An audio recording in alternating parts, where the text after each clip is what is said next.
Well, we are 48 days away from the kickoff of Super Bowl 53 here in Atlanta, and it is still up in the air who will perform at halftime. Several reports indicate Maroon 5 will headline the halftime show, though it has not officially been announced. Up with People's always available, Cheryl.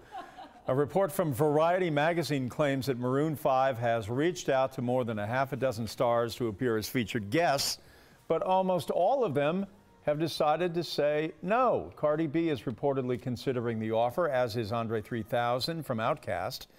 But there was major backlash when it was first reported that Maroon 5 would headline the halftime show, with critics upset organizers didn't pick somebody from Atlanta's music scene.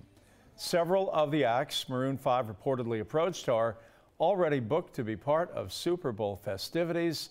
So we'll see what happens. 11 Alive, of course, is the official media partner for Atlanta's Super Bowl host committee. For information on events leading up to the game, we have it all for you in the Super Bowl section on 11alive.com.